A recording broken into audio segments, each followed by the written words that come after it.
মিষ্টি লড়াই ডেজার্ট শোতে আপনাদের সবাইকে আমন্ত্রণ জানাচ্ছি। আমি সামিয়া।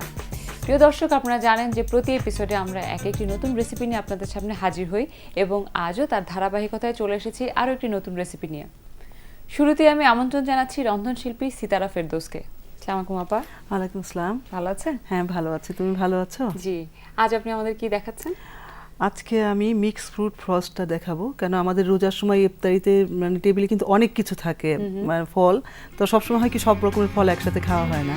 তো এই কারণে আর কি আমরা যেমন ফলগুলোর সাথে দই এবং দুধের মিশ্রণ দিয়ে একটা ভালো একটা ড্রিঙ্কস করা যায়। তো প্রিয় দর্শক, চলুন দেখে নেই মিক্স ফ্রুট ফ্রস্ট তৈরির উপকরণগুলো। পাকা আম 1 কাপ, আপেল 1 কাপ, কলা 1 কাপ, আঙ্গুর আধা কাপ, মিষ্টি দই 2 কাপ, চিনি পরিমাণ মতো, ঠান্ডা করা ডিপ্লোমা দুধ 1 লিটার।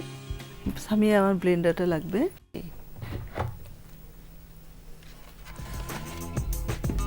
আচ্ছা, আমাদের সব কিছু কাটা আছে। আমি প্রথমে একটা একটা করে সবগুলো ফল দিয়ে দেবো। এখানে আমার কিছু ফল আছে, আমরা ইচ্ছা করলে কিন্তু আরও পছন্দ মতো, যেমন তরমুজ দিতে পারি, বাঙ্গি দিতে পারি, হ্যাঁ পেঁপে দিতে পারি, পাকা পেঁপে, তারপরে পাকা বেল দিতে পারি। হ্যাঁ, যেহেতু ফলটা সবসময় কাটা থাকলে খাওয়া হয়ে ওঠে না, আমার মনে হয় জুস করে খেলে সবগুলো ফল একসঙ্গে খাওয়া যায়। আর আঙ্গুরগুলোর ভিতরে এই ধরনের আঙ্গুরের কিন্তু মাঝখানে বিচি থাকে, ওটাকে ফেলে দিতে হবে। আচ্ছা,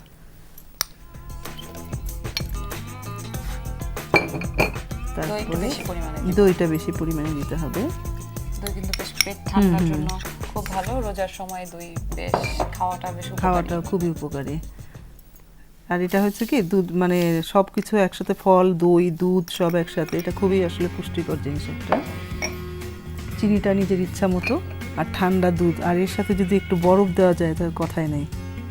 আমাদের তো বরফ আছে। হ্যাঁ, দিতে পারো। একটু বরফ দিয়ে দিচ্ছি।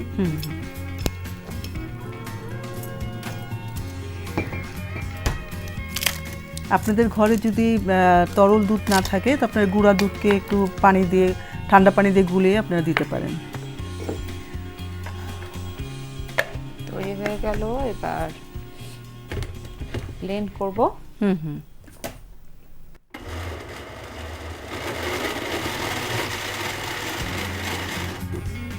হয় না এখনো? আর একটু